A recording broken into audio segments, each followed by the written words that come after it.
friends, welcome to my channel. இன்னைக்கு இந்த வீடியோல நம்ம என்ன பார்க்க போறோம் அப்படினா பன்னீர் பட்டர் மசாலா தான் பார்க்க போறோம்.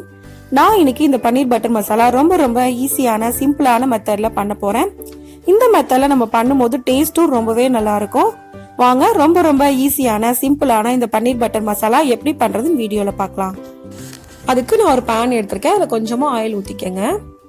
ஆயில் நல்லா சூடானதுக்கு அப்புறமா அதுல பன்னீரை ஆட் பண்ணிடலாம். நான் இன்னைக்கு 200 கிராம் அளவுக்கு பன்னீர் எடுத்திருக்கேன். அதை கட் பண்ணி இதுல ஆட் பண்றேன். இப்போ எல்லா பன்னீரும் ஆட் பண்ணியாச்சு. இது நல்லா ஃப்ரை பண்ணி எடுத்துக்கலாம். நல்லா கோல்டன் ப்ரௌன் கலர் வரணும், அந்த அளவுக்கு இதை ஃப்ரை பண்ணி எடுத்துக்கங்க.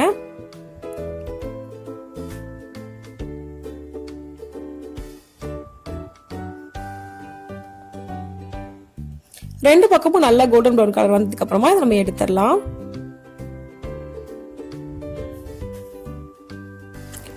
அடுத்ததா ஒரு மிக்ஸி ஜார் எடுத்துக்கங்க. அதில் நம்ம தக்காளி ஆட் பண்ணிடலாம்.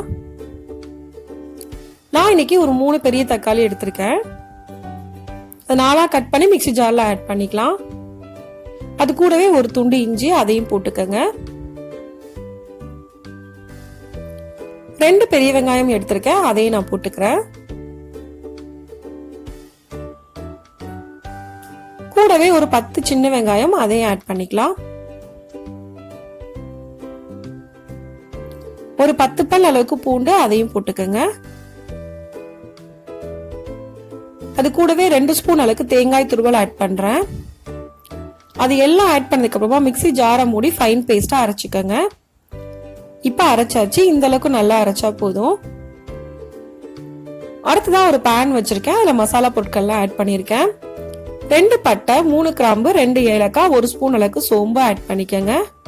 இப்போ இது எல்லாம் ஃப்ரை ஆனதுக்கு அப்புறமா நம்ம அரைச்சு வச்சிருக்க பேஸ்ட்டை இதுல ஆட் பண்ணிடலாம்.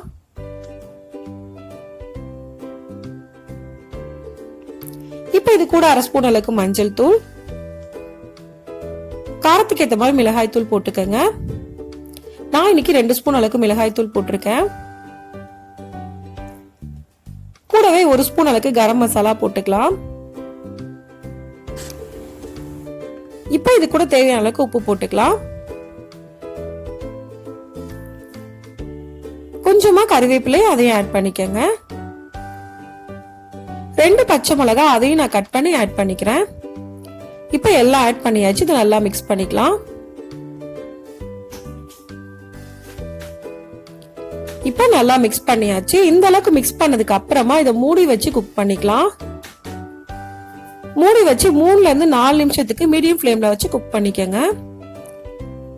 இப்ப 4 நிமிஷம் போல நான் குக் பண்ணிருக்கேன். மசாலாவோட பச்சை ஸ்மெல் எல்லாம் போயிடுச்சு. நல்லா குக் ஆயிருச்சு. ஆயில் ஃபுல்லா செப்பரேட்டா உங்களுக்கு பிரிஞ்சு வரும். அந்த ஸ்டேஜ் வரைக்கும் நல்லா குக் பண்ணிக்கங்க. இப்ப இது கூட நம்ம பன்னீர் ஆட் பண்ணிடலாம். பன்னீர் ஆட் பண்ணதுக்கு அப்புறமா நல்லா மிக்ஸ் பண்ணிக்கங்க. நல்லா மிக்ஸ் பண்ணதுக்கு அப்புறமா 3ல இருந்து 4 நிமிஷத்துக்கு சிம்ல வச்சு குக் பண்ணிக்கங்க. பன்னீரும் மசாலாவும் நல்லா மிக்ஸ் ஆகணும், அந்த அளவுக்கு நல்லா குக் பண்ணி எடுத்துக்கங்க. இப்ப 4 நிமிஷம் போல குக் பண்ணி எடுத்தாச்சு. இப்ப தேவையான அளவுக்கு தண்ணி ஊத்திக்கலாம். நான் இன்னைக்கு 2 கப் அளவுக்கு தண்ணி ஊத்துறேன். உங்களுக்கு கிரேவி எவ்வளவு தேவையோ அதுக்கேற்ற மாதிரி நீங்க தண்ணி ஊத்திக்கங்க. இப்ப இதை நல்லா மிக்ஸ் பண்ணிக்கலாம். இப்ப நல்லா மிக்ஸ் பண்ணியாச்சு. இப்ப கிரேவி ஃபுல்லா கொதிக்க ஆரம்பிச்சிருச்சு. இப்ப இதை மூடி வச்சு குக் பண்ணிக்கலாம். மூடி வச்சு ஒரு 5 நிமிஷம் போல குக் பண்ணா போதும், நமக்கு கிரேவி ரெடி ஆயிடும். இப்ப 5 நிமிஷத்துக்கு அப்புறமா நான் ஓபன் பண்ணி பாக்குறேன். கிரேவி ஃபுல்லா நல்லா குக் ஆயிடுச்சு. ஆயில் செப்பரேட்டா பிரிஞ்சு வந்திருக்கு. இப்ப இது ஒரு தடவை நல்லா மிக்ஸ் பண்ணிக்கங்க. இப்ப நல்லா மிக்ஸ் பண்ணியாச்சு. இந்த ஸ்டேஜ்ல நம்ம அடுப்பை ஆஃப் பண்ணிடலாம். இப்ப இது கூட நான் 1 ஸ்பூன் அளவுக்கு பட்டர் ஆட் பண்றேன். ஃபைனலா கொஞ்சமா கொத்தமல்லி இலை ஆட் பண்ணிக்கங்க. இப்ப நமக்கு பன்னீர் பட்டர் மசாலா ரெடி ஆயிருச்சு. பன்னீர் பட்டர் மசாலா இந்த மெத்தட்ல செய்யும் போது டேஸ்ட் ரொம்ப நல்லா இருக்கும். ரொம்ப ஈஸியாவும் ரெடி பண்ணிடலாம். இந்த பன்னீர் பட்டர் மசாலாவை இதே மெத்தட்ல நீங்களும் செஞ்சு பாருங்க. இந்த வீடியோ உங்களுக்கு பிடிச்சிருந்தா லைக் பண்ணுங்க, ஷேர் பண்ணுங்க, கமெண்ட் பண்ணுங்க. மறக்காம சேனலை சப்ஸ்கிரைப் பண்ணுங்க. தேங்க்ஸ் ஃபார் வாட்சிங்.